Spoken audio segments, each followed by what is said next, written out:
What is up, you guys? Welcome back to another episode of Straightforward Podcast. This is actually the first episode I'm recording with somebody in quite a while.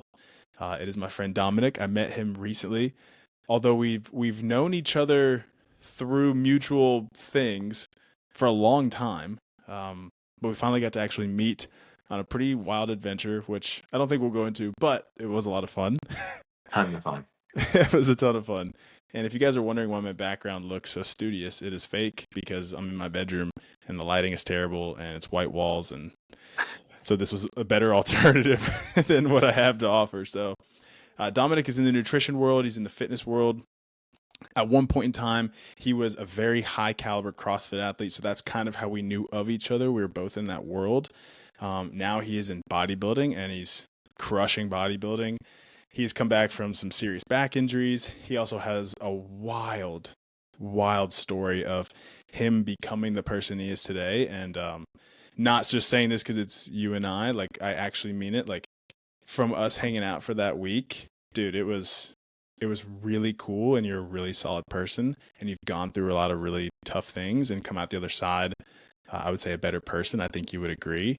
Definitely. So what we're going to do today is just share some stuff about it. I'd love for him to share a story as much or as little, and I'll ask some questions, and I hope it provides value to you guys. So, Dominic, Hey. kick us off wherever you want, dude.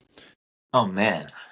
Yeah, I don't even know where to begin after that. Let's do this. Yeah. Okay, so let's do this. How about briefly tell us about your CrossFit endeavors, what happened with your back, and Sure. then now you're in bodybuilding, and then we'll go into the deeper stuff of your story around drugs and a little bit of homelessness and all of that. Sure, yeah. Yeah, I mean, so I started CrossFit. My first CrossFit experience was like that of some like of the OGs that you hear the stories about, but like I trained at Gold's Gym in 2007, getting ready to go to I graduated high school in 2007. I was getting ready to go to college. It's a whole nother thing. But in that process, I had like a little chunk that I was not able to go to school yet. And Yeah. I was played lacrosse in college, so I was training to play lacrosse. And I walked into Gold's, and this is in like a quietish town in upstate New York, like the real upstate New York, by the Canada. And Canada. and I was there. I walked in, and this guy I've never seen, looked shredded to the gills, was like, "You want to do a CrossFit workout with me?" And I was like, "No, who are you? Like, what the heck is that?" But like, it was a cool name. I was just like, "What is that?" And I believe and I ended up doing it. And like, I did power cleans a little bit in high school for football, and not really for lacrosse. We pretended to weight lift, but like, I loved the gym. I've been working out since I was 12.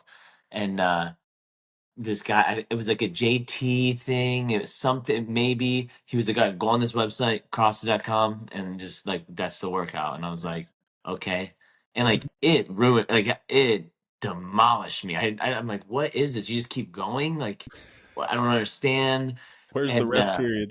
yeah, I'm like, are we benching? Like, I don't get this. And so I got done, and I was like, that's it? And he was like, yeah, like we finished, and you go home, and you're done. And I just I sat on a bench, and I was like, well, that's not enough. And then like, I continued to try to work out, but I was absolutely ruined. And then like, I didn't think anything of it, right? I didn't know anything about that, like about nervous system, about anything with the body besides like, I gotta eat, and that's really it, you know? And after that, I went home. I came back like the next day or the day after, and like, something about it, I just wanted to do again for no reason. So I did my workout. Then I went on that website, and I'm like, the workout of the day is back squat. Like, I'm making this up. It was like a squat. It was like 5 5 3 3 2 1 1, like that. Yeah. It was like 50 sets of squats, but I was like, this is ridiculous. What does this even mean? It was crazy. So I did that. It was like, I did bench, and then like did that. And I'm like, this thing is dumb. But like, I kept doing it, you know? And Yeah. then like, we can get into my story, but like, I stopped for a number of years, and I got introduced to CrossFit later in like 2013 or 2012, 2013. And I was like, oh, this is CrossFit. This is cooler. I saw it in a Mhm. rehab once on TV that one of my close friends, he did this and whatever. And then I was like, oh, I'm going to make it to the games this year, my first year for sure. And I did Like all not. of us. Yeah, Yeah. like everyone for Yeah. sure. And but like I mean I was gung ho. I mean, Yeah. I worked in the gym. I worked 96 hours a week and I trained any chance I could and like Mhm. slept. I literally slept in the gym. So like 3, 4 a.m. at client's house, ending the day at 9, 9:30, training at the end of the day, beginning of the day, and middle of the day, Yep. ate a couple times, and that was it. But I got to every time I was like that next level to like make regionals, they changed the rules. And so like I would just miss this cut, or I got hurt like with like again, this is where my back injury came into play, and or I did really well in the beginning of the open and I could not finish it, like physically could not finish it. Yeah. And that happened Yeah. like 2 years in a row. I think on the third year, I was like, I'm just not doing this. Like I did the first work, I was like, no way. Mhm. And Yeah, because yeah, you started for people who don't know, like when CrossFit for the Open, it was like it was regionals, or it was broken up into regions. two regions, like or Yeah. like different, like the yeah, like Mid Atlantic Yep, Mid and Atlantic, the Southeast, and they were taking the top 40 at one point, and then they switched it to top 20 and made it like a super region. And I remember when they made that it was switch. 60 Yeah, to it was, 40, and then and yeah, yeah, dude. And I remember when I saw that as well, I was like, I'll never make it. I it's felt so crazy. discouraged.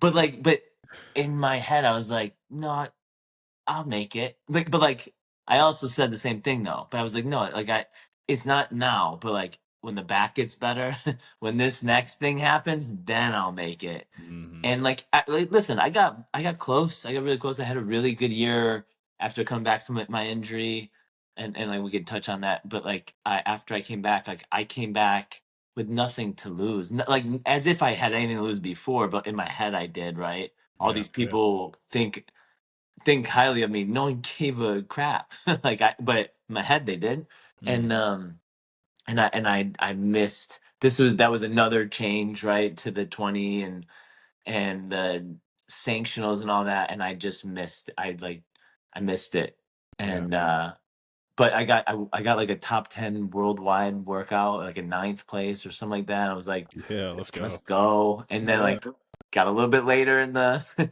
like less than the leaderboard, but like top 80 or top 70, something like that. Yep. It was cool. And but after that point, that was like my ending. Like Mm, I didn't know it fully. I kept trying. I physically had nothing. I couldn't push to that level that I could always like it was easily to push to death. You know, I could do it yeah. every day, but I didn't have it. And I didn't see it until it was like pointed out to me because of some dumb stuff I was doing. And then I was like, man, I just like I don't actually really care about this at all. And but it wasn't working in my brain because I was helping people do this. I had a lot of athletes that I worked with and I loved doing that, but like I love working out. And like truthfully, I just like to work out. I don't really care about the competing part at all. Like it's Same. yeah, I mean and I've been doing this I did CrossFit for a lot of years, right? Let's just say pretend 2007 didn't happen, but like from 2012 till like 2019, then came back in like 2022 or three or whatever. I did it for a long time, and I only competed maybe 5 times, 6 times, you know. So like obviously that's maybe one a year. It was like a Yeah. Wadapalooza, you know. Yeah. Yeah. People always ask, like, not always, but people have asked, like, why do you train so hard if you're not competing? It's like, I don't, I just love training Yeah, hard. Like once you fall in love with the gym and you find I don't want to say a source of validation, but it is in a way a source of validation. Like it builds your confidence. Like you start to get the positive feedback loop of like seeing your own improvements, seeing your physical development. You're like, man, I'm hooked. And so like you Yeah. just get it, you get addicted to it. You love it. What's up, you guys? Quick interruption to the video. If you've ever found yourself wondering what supplements, what products to use, trying to do a ton of research on this, that, and the other, and you just find yourself overwhelmed, I want to help you cut through the BS. Go through the links in my description of this YouTube video and all my other YouTube videos. These are all the products that I use and trust and have done podcasts with the owners of these companies. Because I understand how hard it is to understand what to use, when to use it, how to use it, the whole thing. So if you go to the description in this video, you're going to see a list of a bunch of different things, from red light therapy, organ meats, organ meat seasoning, water filters, air filters, whatever. If anything in there piques your interest, click on that link, go to their website, and at least check it out. And if you find yourself wanting to purchase it, use my code, save yourself some money, support these great companies, support your boy so I can keep making some great content for you guys. I just wanted to interrupt the video to let you know that I've really tried to provide value to you guys, not only with the content, but also with what products, what supplements, what things to use to better yourself. So anyways, go check that out. Keep moving forward. Love you guys. Back to the video. Sure. Yeah. Well, and it like it's so many things, and I like I fought this like saying so much. I don't like hearing things that everyone talks about, like, oh, this is gonna be like your son's born, like this is gonna be the last day of your life. All these like things that like everyone talks about. It's like, you know this is how it's supposed to be, and like I cannot tell you how much I hate that Mm, stuff. I mm, hate it. This is one of them that I've hated, but I have learned to be like, you know what? It's kind of right. And they usually say these things because they're right, right? But I gotta push back because that's my nature. But yeah. like gym is therapy, right? And I'm like, shut up. No, it's not. It's the gym. When I go to the gym, my brain is completely off. I don't Yeah. listen to music. I sometimes my brain turns on and That's right. crazy Yeah. things come out. But like I like silence. I need it. It allows me to be it allows me to be present. Wow. Oh Yeah. no, maybe that's therapy. So I fought that until I really thought about it and be like, this allows me to Mm, let go of everything outside of these walls, focus on what I really like to do, and then I can deal with that stuff later. Because I always feel better leaving the gym. Stress, whatever. I have no stress in the gym. I have no thoughts in the gym. I have pick it up, put it down. That's it.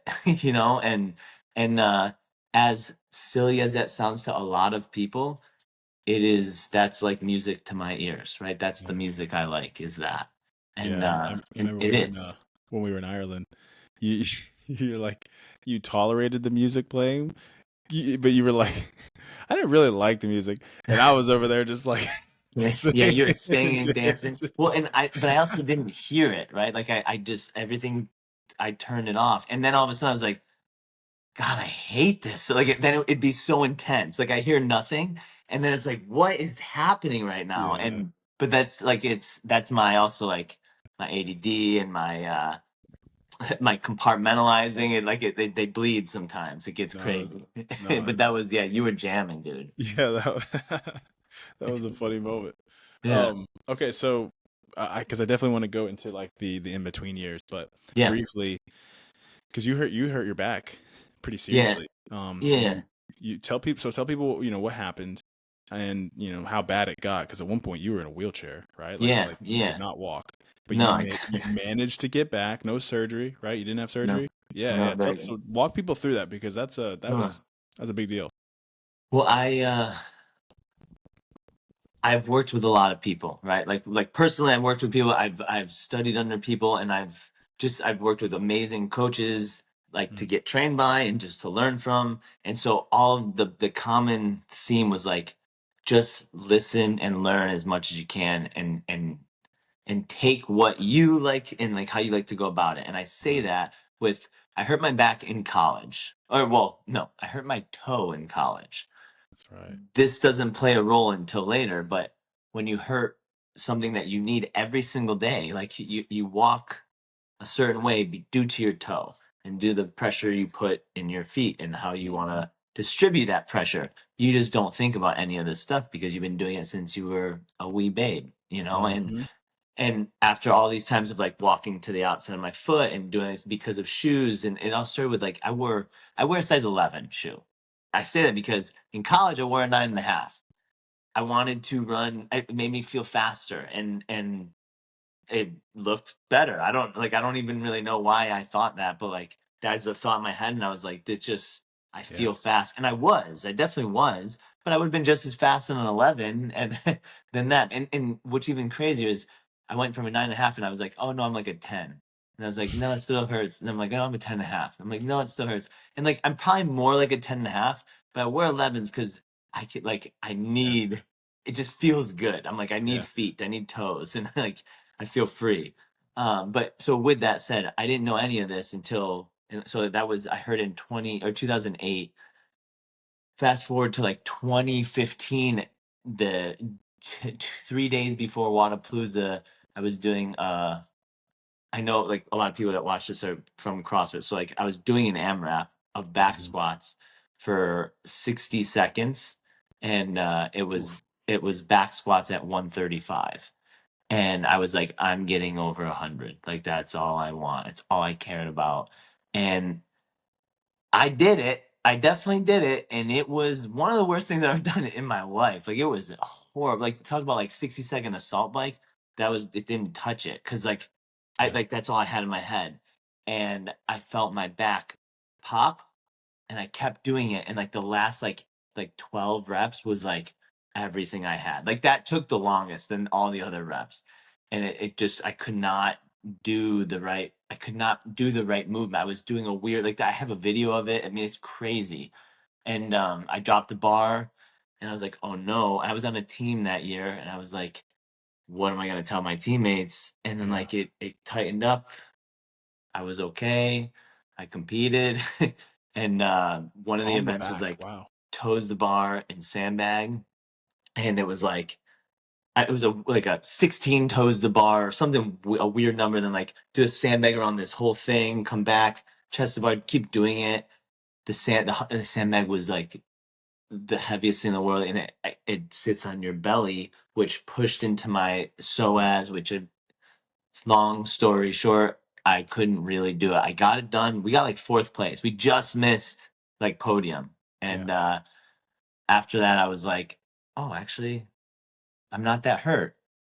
And then I snatched a heavy weight, and I was done for. I like Really? got trained. I got hit. It was 280, and I like got underneath it, and I was not gonna be able to stand that up. I knew it. I was like, I don't want to drop this bar because I don't know what's gonna happen. And I just did one of these like a fallback and like kind of threw it forward like very lightly, and it just like went straight down, and I laid in my back like kind of like a dead bug. Yeah. And I just laid there for a while, and I finally was able to put my legs down, but even that didn't like fully break the back. No way. You And kept going. I was hurt for a little bit, like I for sure. I actually went like I got in my car. I was a little crooked, so I was like kind of like this. And I went to my car. I couldn't stand all the way up, so I was doing like one of these walks Yeah. to Yeah. my Yeah. car. And I was at a gym. I live in Florida, so I was at a gym like 30 minutes north of my house. And I got in the car. I drove down the road to a chiropractor I knew, and I was like, "Hey, I need help." I was trying to sit. I couldn't. I mean, it was excruciating, but Mhm. like not that bad. But in my head, in that moment, it's the worst pain I ever felt. And he cracked me. He actually made it worse, and I went from this to like this, Oh. and I actually could not drive, and I had to lay in his office for a while, and it was just it was nothing he did. It was just like it was just a mess of all my madness catching up to Mhm. me. And it got better after a while. I worked with a lot of doctors. I didn't really understand what was happening, but it was starting to get better. Didn't know anything about my toes still. I didn't realize that had a combo. But then um, I was I was clear of it for a while. Like I kept having like little things pop up. Again, that was with the open. I couldn't finish all these things. And then I had one season where I was like, I just got to cut it short. And I got a cortisone shot. And that was Nice. good. Like I felt good. And I was like, okay, we're back. And went slow, built back up, and was working with some guys in Miami and CrossFit Soul down there with Danny Soul, and then like all his people. And I mean, this my man, and like it was a amazing experience, but like I could not do anything I wanted to do. and and then I started working at another gym, but I also was like, I kind of want to move to Georgia for no reason, zero reason. And it was crazy. I was married at the time, and we're like, let's just figure something. Let's just do this. Like I started. I've been. And I work remotely. I can program. I can work anywhere. No big deal. And I was starting to do that, but I wasn't super big into it yet. And then as I was training this gym, I was by myself. It was in like 2 in the afternoon, and I was like, when the common theme for a lot of this was like it was during the open was when it would get the worst. I would be under a lot of stress. It'd be the worst, but I didn't know all of this. This is all me talking back to you after reflecting on this for many years now, Yeah. and also from the bed of or the ground when I couldn't lay in the bed, but I was sitting in the gym trying to figure out how to move, couldn't move. We weren't approved. This isn't happening. Oh, we got approved for this, but I don't know where this city even is. And then we're waiting to hear back from these landlords that if we got this house or not, but we couldn't go see it, so we had to have someone else go see it, and it was just this whole thing. Yeah. And I was stressed, and I didn't know that, and I did a seated good morning with 15-pound bar. That's it. And my back, like it it can't snap, but it sounded like it. It sounded like a rubber band got pulled like to the max degree, and then was like, gotcha, and like snapped me into my back. Right. So picture that. And I went completely down to the ground. The bar flipped over, like hit me in the head. It flipped over my head. It was only like not only 15 pounds, but it was nothing, thank God.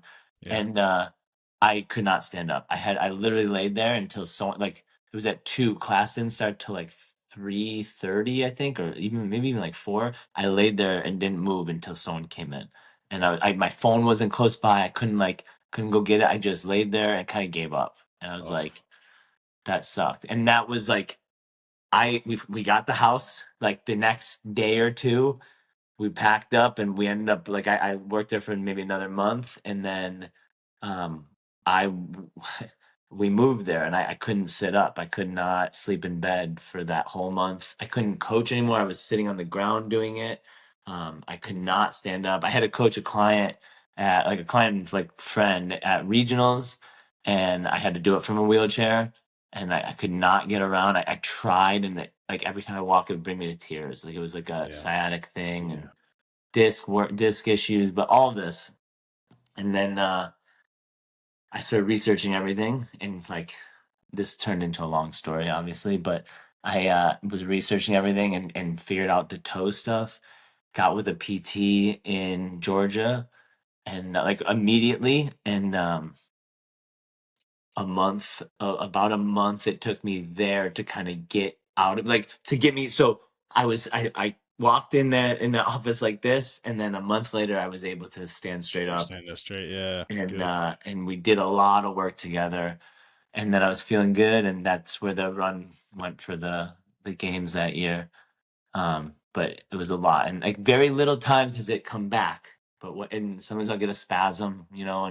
it Yeah. sends jolts in my body, and I'm laying in bed, I'm just like this, and Oh. it goes Yeah. away. But it's been a lot. I've done a lot of work. Yeah. Well, because one of the main things you said was switching to the barefoot shoes was really Yeah, helpful. Like that was like changing the your gait. game changer of it. Yeah.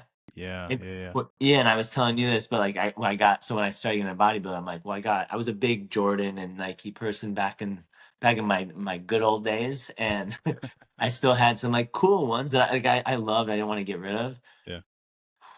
but some are 9.5, some are 10s, some are 10.5s, and 10.5 in a shoe that's already small.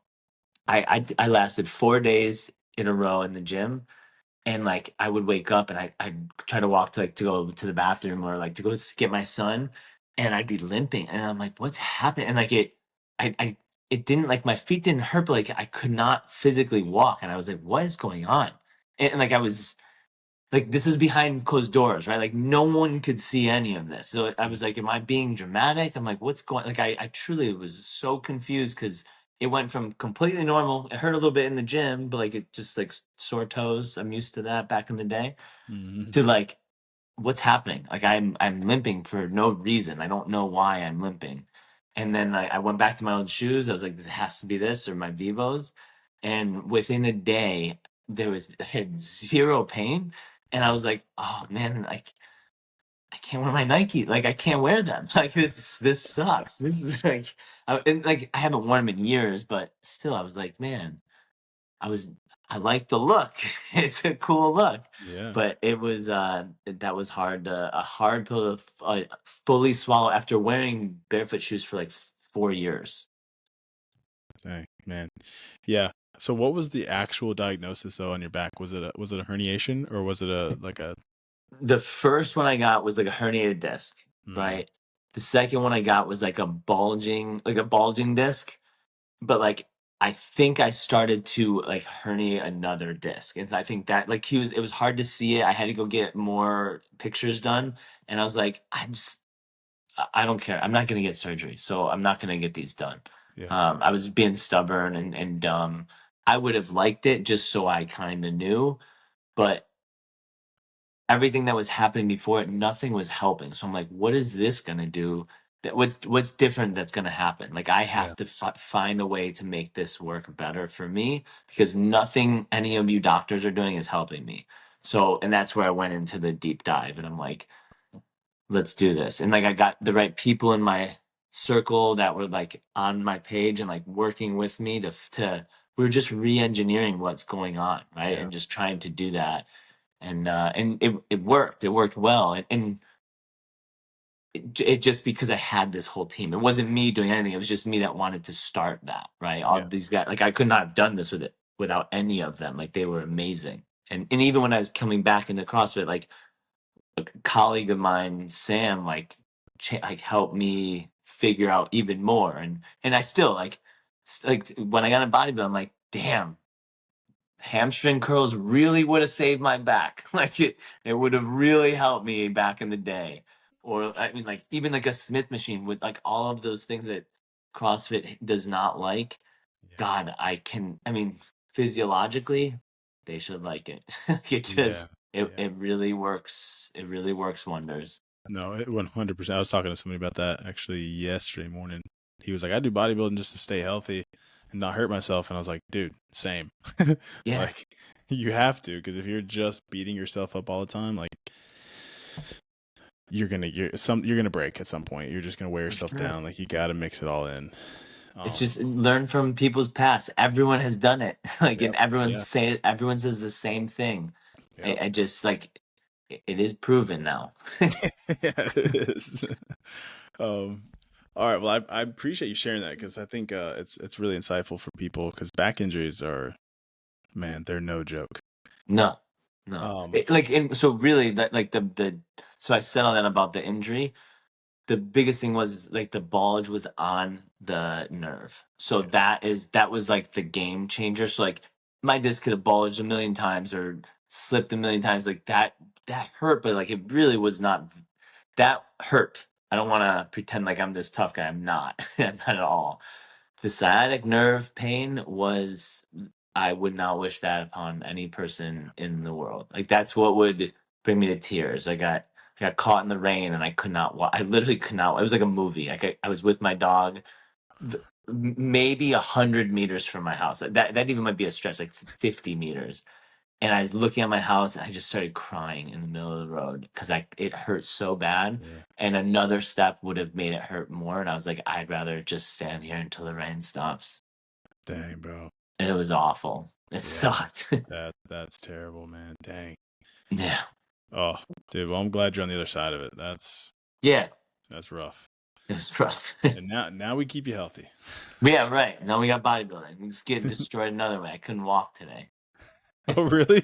Oh, My because you. legs My legs hurt so bad today. I thought, yeah, dude, the workouts we did when we were traveling were hellacious. It was They got great, spicy. They got dude. spicy. It was interesting. This is the last piece because you and I could just geek out on this Yeah, forever. But like, it was interesting because it was like so much more localized fatigue than it was systemic fatigue. sure. It's like I'm so used to. I'm still in that like total body training. I want to leave the gym and my whole body is just like vibrating because I work so hard. Like I'm still in that phase. But when we worked out together, it was just like pump fest. And Huh. that sounds obvious to bodybuilders out there, but for me, I don't do a lot of it. It was Sure. very new and I was like, this is weird. Like I'm tired but not tired. Like my Yeah. muscles don't want to work, but I'm not Right. tired.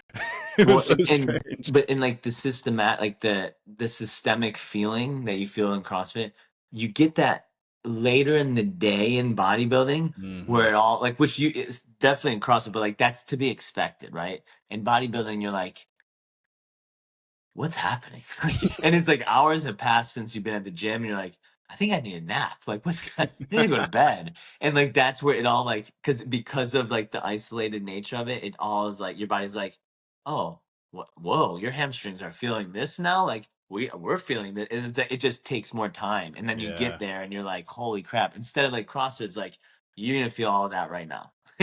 And then it's gonna go away a little bit, and then it's gonna come back again, and Yeah. it's just gonna keep going. And but it's totally it's the same and different at the same time. Yeah. And Same, it's same, I but love different. both. Yes. Well, I don't like the CrossFit anymore, but I loved it. I love that feeling so much. Yeah. That's addicting as well.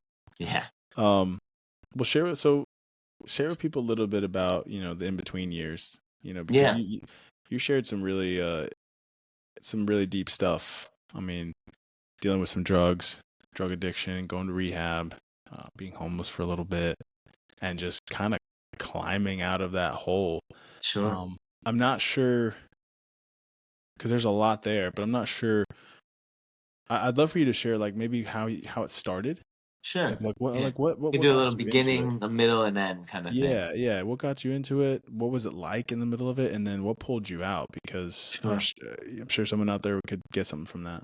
Yeah, no, and truthfully, if they can't, someone in their family definitely can. Like everyone right now, it's a very it's not going away. Hmm. It's been tough on a lot of families, but yeah. So I mean, I like I said, I played lacrosse, I played football, I did all these things. I like big lacrosse player. That was my thing, and I didn't try drugs until later in life. Like I was very different than a lot of people, and a lot of the stories that a lot of people think like if you're not familiar with this world of like drug use, the what I so I was not right, like no one in my family is a drug addict, no one did any of that stuff except for like me and cousins and brothers, right? So like this our generation, we dabbled, We and dab. dabbled is putting it very lightly. Yeah.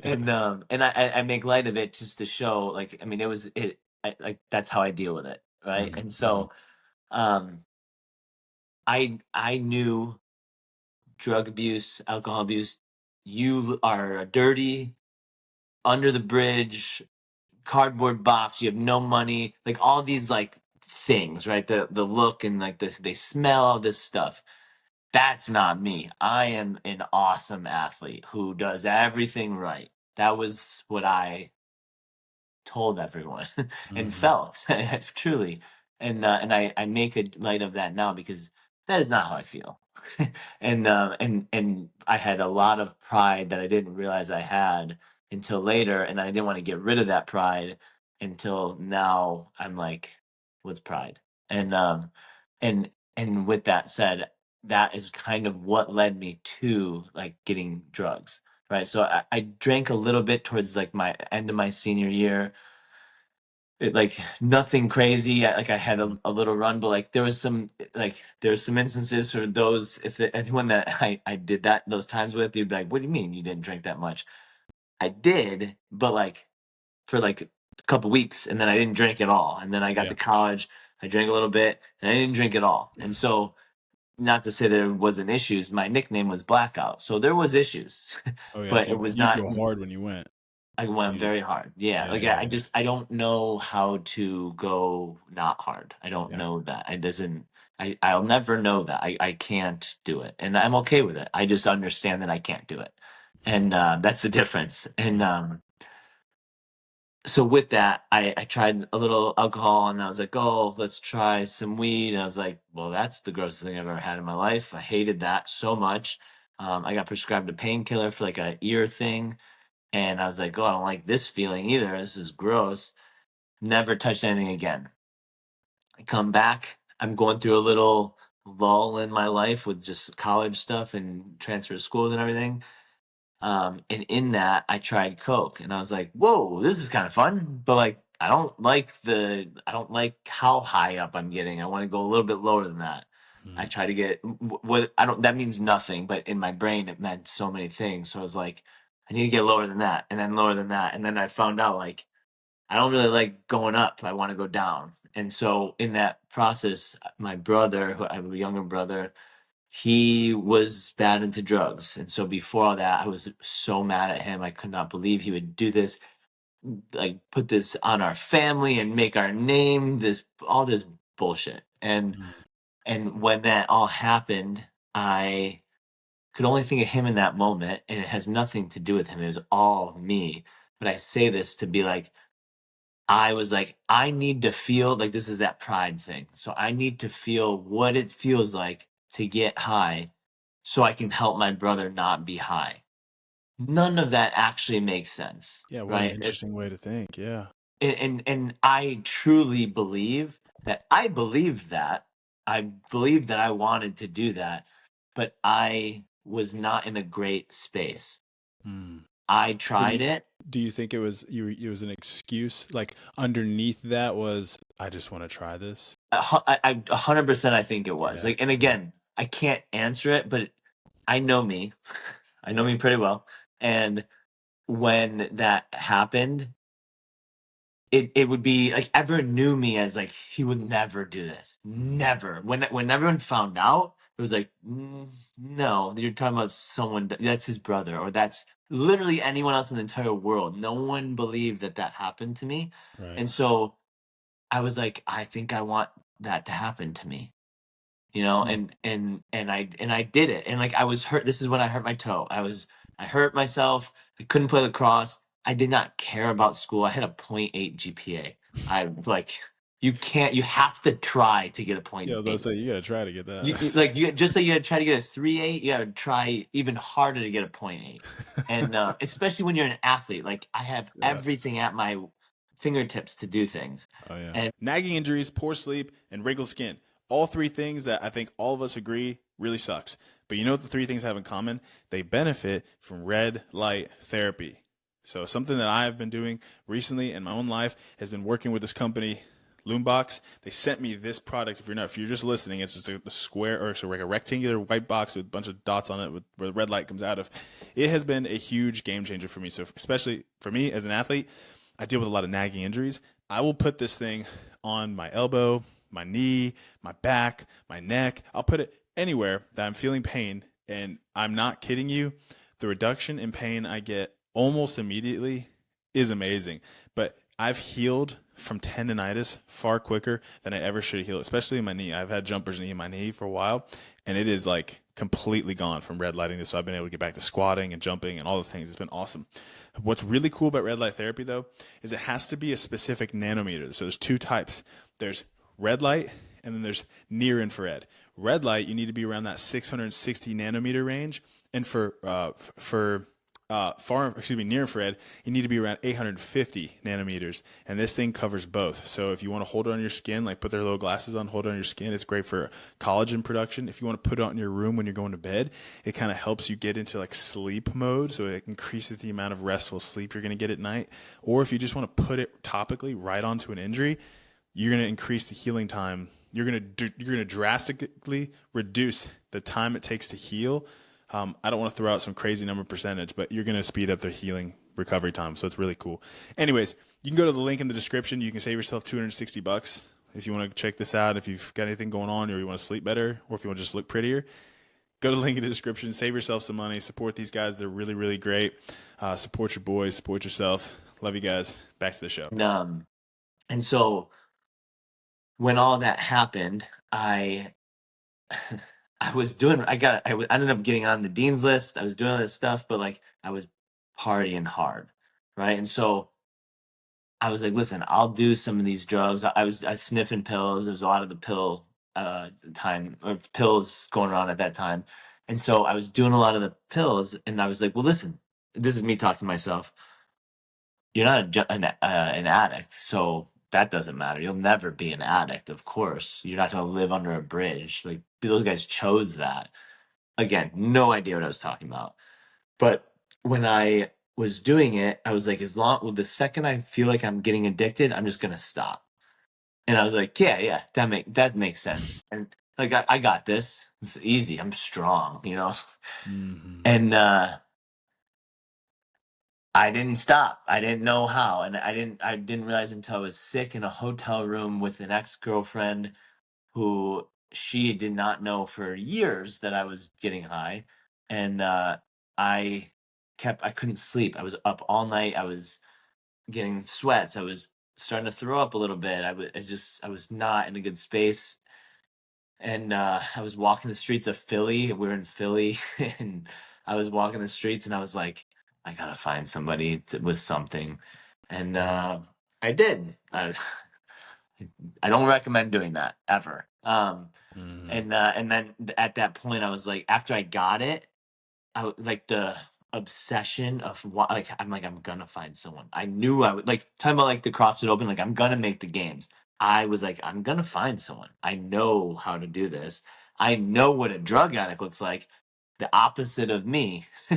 Let me tell you, this guy I met looked very similar to me, but like but not in my head. Like I remember him perfectly. Like I Yeah. remember this is yesterday, and so I was better. And also like I had like one pill, right, to be specific, when I was flying down, and I was like, oh, I'll just shave a little bit here. I'll just do a little bit here. I'll just do a little bit here. I didn't even last a day with this one very big pill, and I'm like, fuck, like what am I supposed to do right now? Like I got 4 more days here. Like this is crazy. And thank God for Philly. And so fast forward, I got kicked out of Rutgers. I got in a lot of trouble in countries, states, colleges, not allowed places.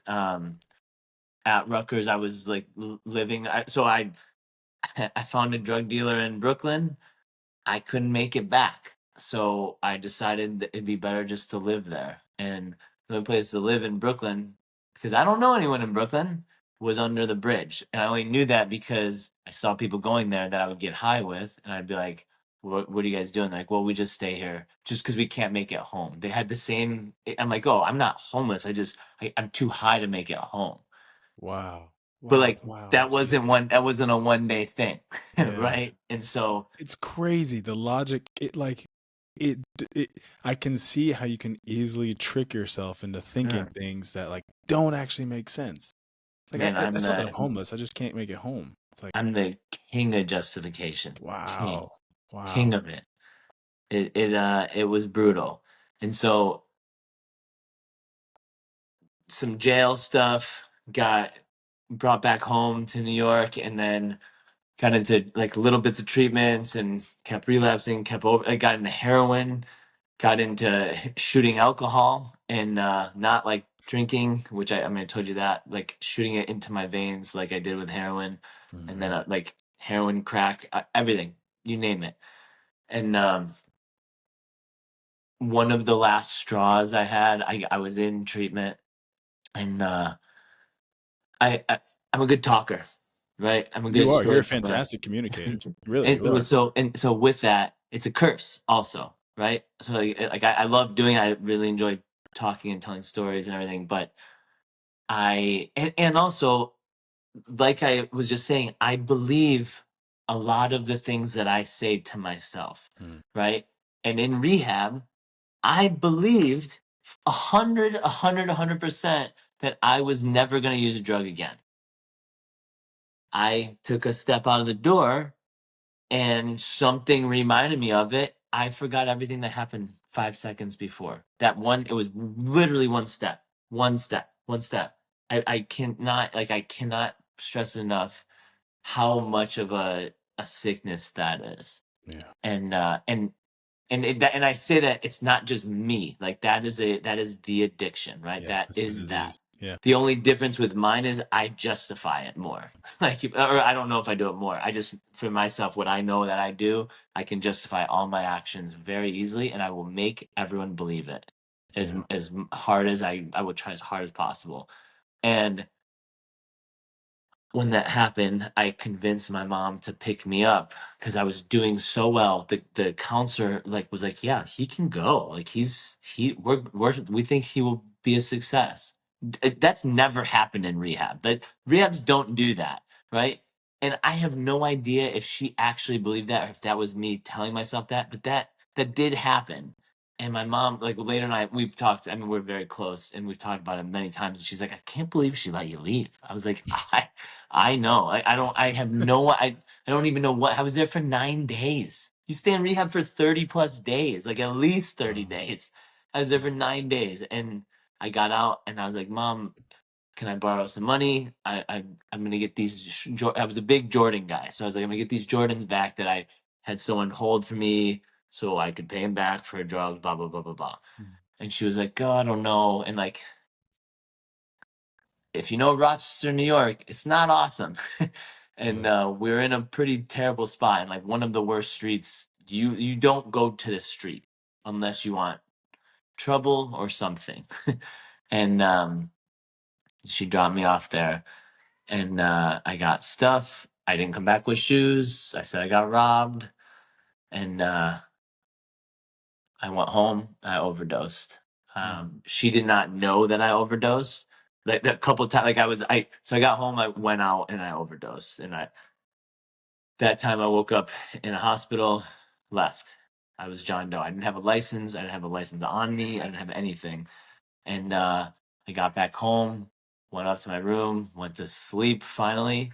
And I came downstairs and I walked up to a computer and I was like, cool rehabs or cool places for rehab or something like that.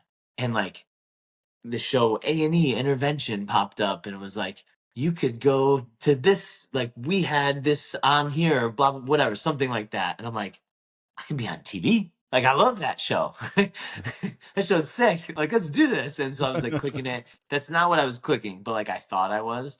And like I pressed all these buttons and some guy called my phone. I was like, I said Florida. I was like, is this A&E?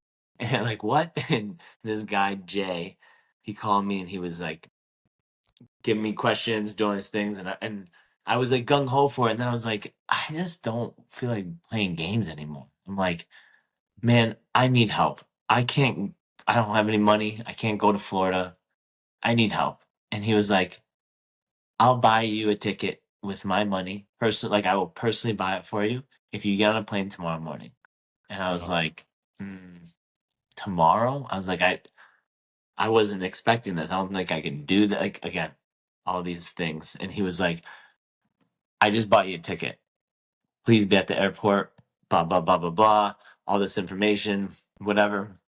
And I hung up the phone and he texted me just to get like I don't know if he actually bought the ticket at that time. I think he said that so he would shut me up because he still needed like he didn't know my name fully, like he didn't have any information.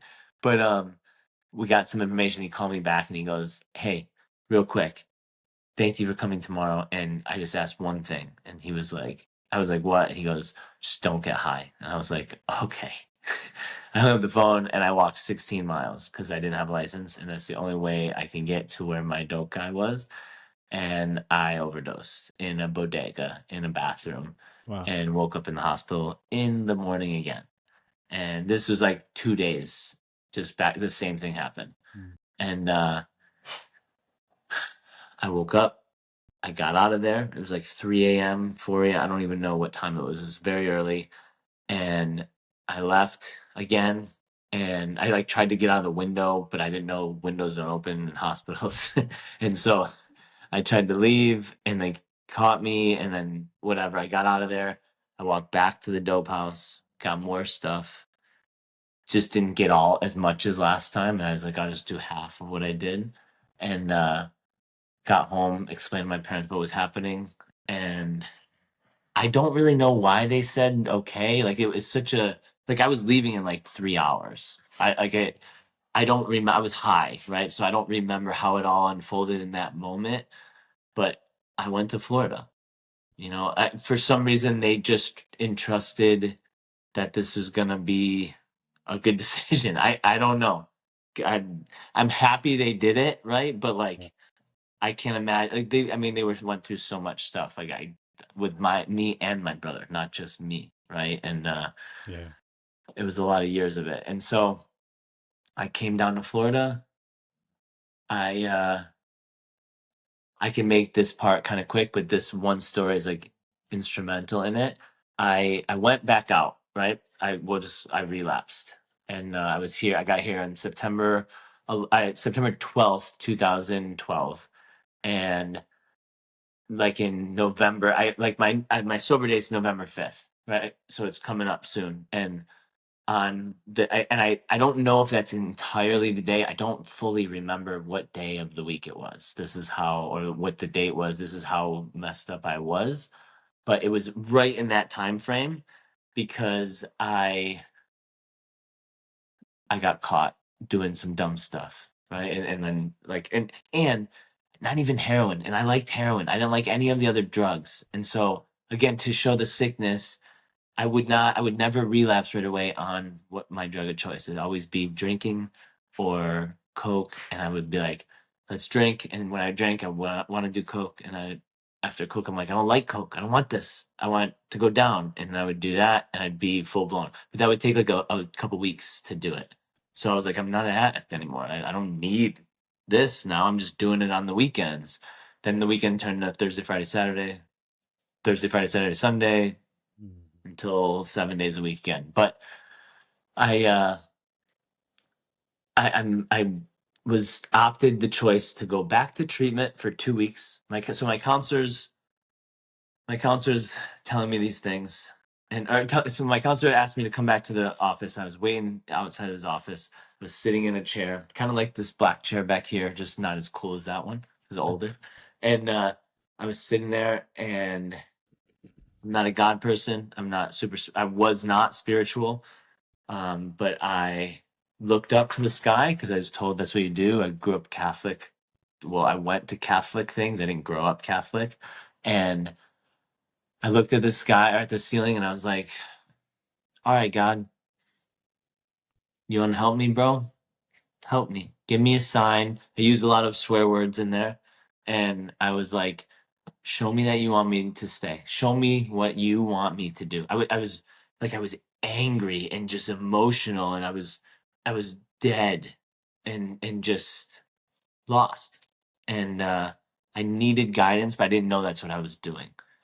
And literally seconds later, and I was saying this out loud to a room of no one, right? Everyone was in their groups, all the doors were closed, and my counselor comes out and he's like, um, hey, go back to group. I'll come get you later.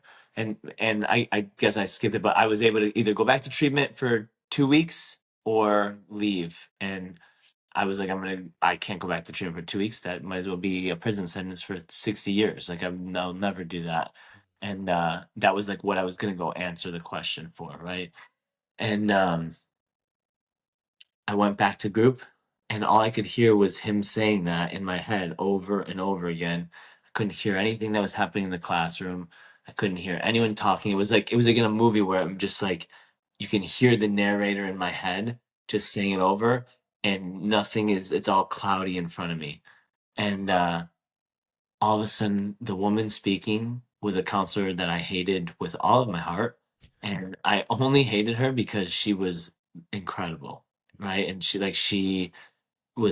this strict German lady who had like 11, 12 years sober at that time, and just told you, like, she knew I was lying. She knew I was going to do the things that I said I would not do, but she's the only one that told me that I was going to do them. No one else, everyone else believed me. And I was like, I hate you. You know, you're wrong. Like you'll see. And it all happened that she said, you know, and I heard her voice and all I could think was hate. And then her voice got clearer. And then I heard it as if she was in front of me talking to me only, and no one else was there. Couldn't tell you what she said. I wish I could remember it. I have chills. Like I get chills every time. I've told this story probably 150 times, maybe more than that. It's been a lot of years, and every time I get chills because it completely rocked my world. Yeah. And I was like, man, I gotta stay. Like, no, you want me to stay. Like, I need to stay.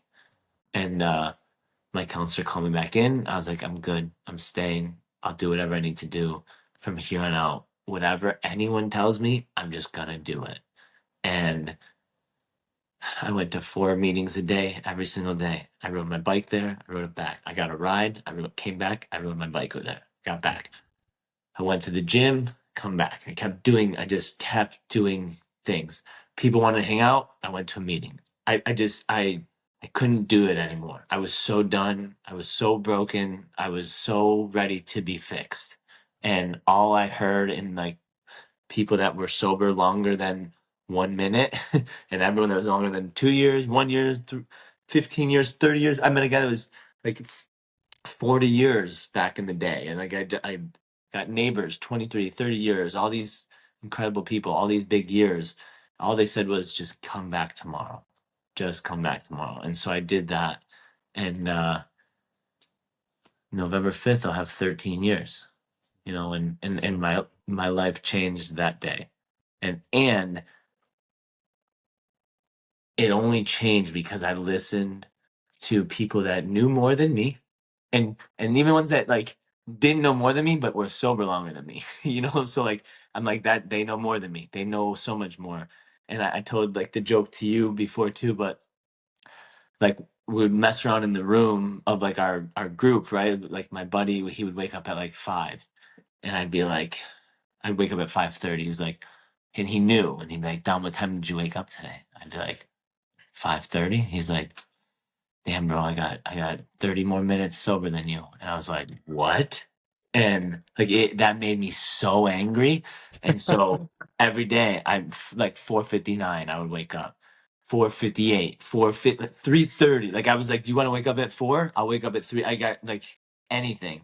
And so I'd be dying during the day. I'd be riding my bike.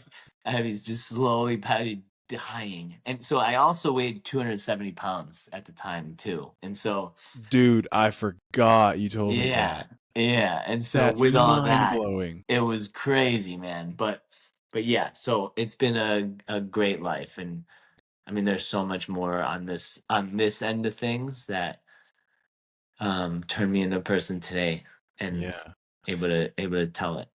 Yeah, when that lady was talking to you and you don't really remember what she said, like was it a feeling that like came over you? It was just like a an internal sensation, just like a true north awareness of like I have to stay. Like it was just like it just clicked in your brain for some reason. So like yes, like kind of everything that you're saying, yes. So in the rooms of like like in the sober rooms, there's a lot of sayings, right? It's like keep coming back or easy does it, and like these little sayings that are so dumb and so silly, but you don't forget them, Mm, right? Like because of what they are, and they work. Like they work because they can be said over and over, and people are like these are so dumb, these are so dumb. But when you go to get high, you think of these things. This is the stuff you think about, and mm, so she said something like that. I remember that, and the way that she said it, it was just at the perfect moment that I was, even though I wasn't listening, I was, right? I just was in my brain. It was like my eyes were turned around, my face was turned around looking inside, right? Like that's kind of how I picture it. And when I heard it, it like everything flipped. And I was like, what? mm, And it like, yes, like it just everything. The only thing that happened in that moment was like, you have to stay and you have to shut up. Don't mm. talk, just sit here. And I did. I did. I talked obviously, but like I listened. I listened. I listened. I listened. And my favorite quote that my first sponsor told me, and it like it is, I have to fail and I have to learn from failures. Like I just, that's how I work, that's how I live. However, this man taught me that smart men learn from their mistakes, wise men learn from others. And that was transcendent in my life. And it was Yeah. like, even though I still have to fail and do these things, I have learned, I've listened to others' experiences, so I don't have to do more. Right. And that, like, that just shifted my brain. It's like slowly, right? And Mm, again, still gotta fail. I failed at so many things. I tried doing the races. I failed at that. Led me to this. Like it's just all these things led me to the next. Like I regret nothing. Zero things. mm. Not one thing that I regret. Do you I think it, am, yeah. do you think that it was a almost like an ego death? Like the death of this like internal self in that moment where Sure. you just realized I have to tell that part of me to shut up, and like it actually listened in that moment.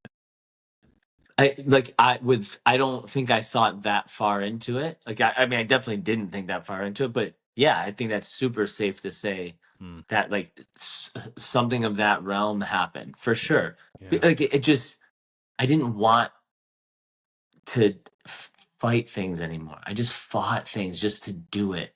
Mm, Just like we'd have a guy come talk about God, and I'm like, "Have you died?" And he's like, "What?" I'm like, "How do you know what happens when we die? You've never died. Go die. You come tell me. I've done it. You know, come mm, tell me. Guess what I saw? Nothing. You know, like I was dreaming this whole time. mm, You know, and like I was just I was so sick, dude, yeah. and everything I've heard about all of that stuff, all the spiritual stuff, whether it's true, whether it's told to show you that there's more to life, I don't care. It doesn't matter to me. None of that matters. I just know that I am not God. That's what I know. And I don't care if you are. I don't care if that knife is in front of me. It's not me. And I know it's not me. And I am very proud to say it is not me. And I don't want it to be me. So I don't try. And Yeah. so do I take my will back sometimes? 100%. I Yeah. totally do. But when I do, I recognize it and I fix it, you know, and I try to not continue that behavior, but it comes back. Right. Mm, I'm not sick today, but I have sick moments. And whether it comes in just like a stupid little white lie for no reason. Like when I first got sober, I stole a candy bar looking the cashier dead in his eyes because I was like, well, let's dance. Let's do this. You know? Like there's no reason for that. But I'm like, I just wanted to feel something crazy, you know, and I ended up bringing it back. It's like I'm like, dude, yeah, dude, I was a bad drug dealer. I can't even call myself one. I was a bad drug addict.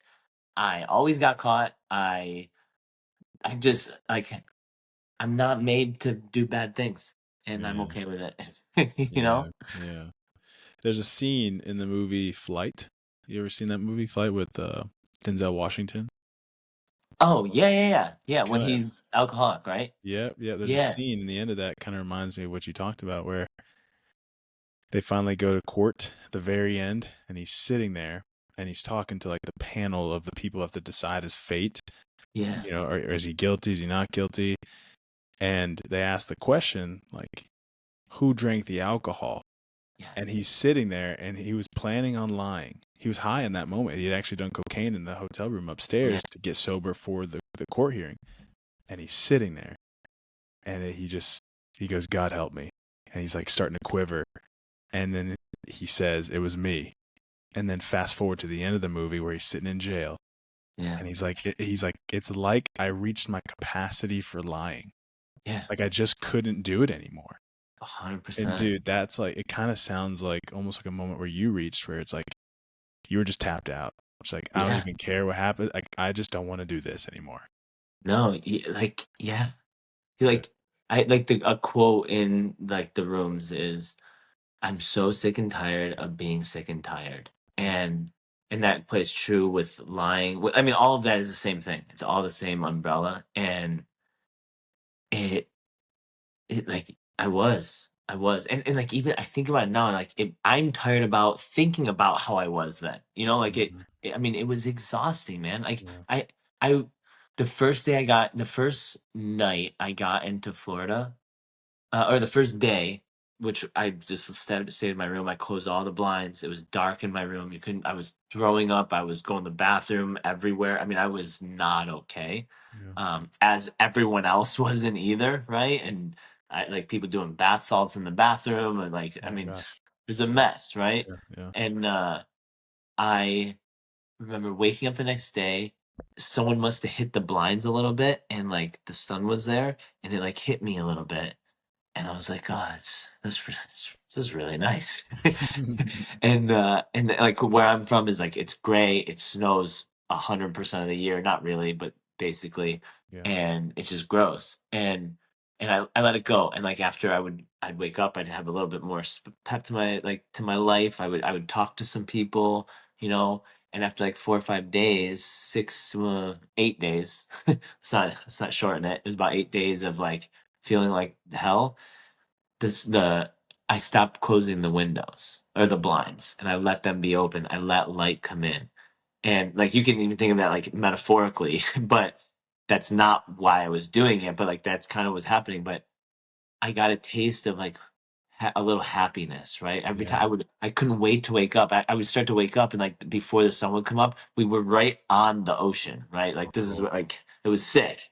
This this house this big around like $40 million homes. It was Wow. like it was a very this house does not exist anymore. It was meant to be torn down, and I would wake up to that every day, and I was like, man, I don't have to be sick today. I ended up becoming sick again and going back through that, but that gave me that little like the real taste of like, hey, I don't want this. Mm. But I still was chasing something, and then the final straw was that. Yeah. Wow. What can you share with people out there or someone out there? My hope is that someone hears this who needs to hear it. Sure. What could you share that's either practical or insightful, um, to either help someone get sober or stay sober? That might put a lot of pressure on you. And I don't mean to, but No, I'm it curious your thoughts doesn't. on it. It doesn't at all, actually. So for me, right, this all I can really talk on, and and the reason it happened for me is because it happened to everyone else before me. But for me, I had to ask for help. Mm. I did. I didn't have to be told to ask for help. I had to do it. Yeah, that's huge. And it might sound simple, but in doing that, I asked for friendship. I asked for people to assist me in doing things. I asked for another I like and what I chose to follow. I asked for another man to take me through every single step that he did to get where he is now. Mm. And I did that a lot, many times. And this person showed me how to talk to others and to be friends with others that have a similar thing to me. That thing is being a junkie, right? Maybe none of these people that I was friends with that helped me do this, maybe we would never be friends outside of these rooms, but it led us here. We are now friends. Yeah. Deal with it, Yeah. and that was the biggest thing. That was a hard thing to fully grasp, but what happened was like a beautiful scene where I can count on every person that I have met that is sober today. I can call them today as if it was I saw them yesterday, and it maybe it'd be years, 10 years, 12 years. And I haven't Yeah. talked to them, and they would come help me in a whim. And I say this like my best friend when I moved back here. I mean, I was going through a divorce. I was very upset and sober, and I was putting like it sounds silly saying it, but like I was in a house, empty house, no one's there. I have a son, he's not with me, he's with his mom in that moment, and I'm just sad. And my buddy, who I haven't seen because I lived in Georgia for many years. Him and I are very close in sobriety dates, and we really got, so we started a meeting. We like our whole gym was a bunch of alcoholics that now are only sober people. I mean, it was beautiful, right? A meeting of 200 people, like just a ton of people. Like it just spread like wildfire. Like it was sick. Wow. And he was like, "You all right?" And I'm like, "Can you help me?" Came over, brought tools. Midnight, he stayed at my house putting together this gym. But like, I couldn't even do it. I mean, I'm not handy. Like, let's be great. Let's not be. My girlfriend put all this stuff up. I didn't do any of this, you know. And but he just and like we didn't really talk that much. We just sat there, enjoyed each other, and I was like, as he left, I was like, dude, thank you, like thank you. And he knew what I meant, you know, and I knew he knew, and it's just like that's my boy. Yeah. No, and like, I just talked to him today. We've been playing phone tag for 3 weeks. Talked to him today as if it was yesterday again. And Awesome.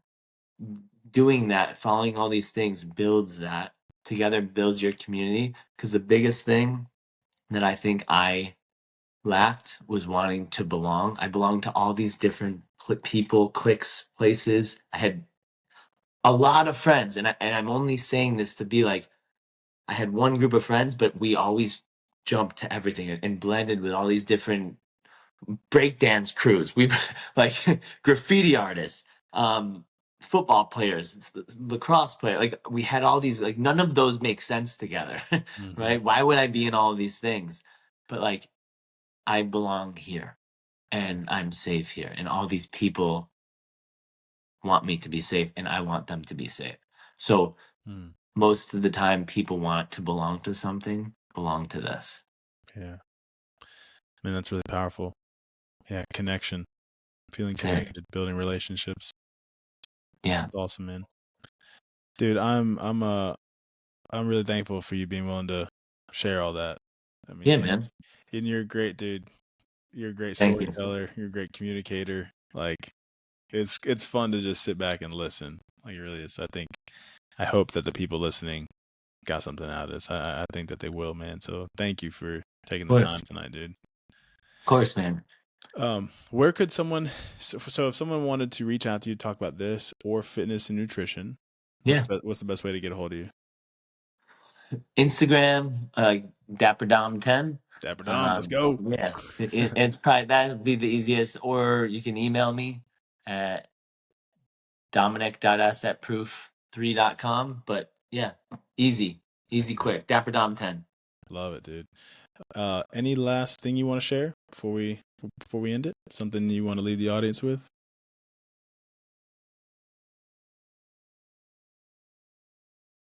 Try something hard tomorrow. Yeah. I love that. Go do something challenging. Doesn't have to be physical. Just something hard. Difficult. Dude.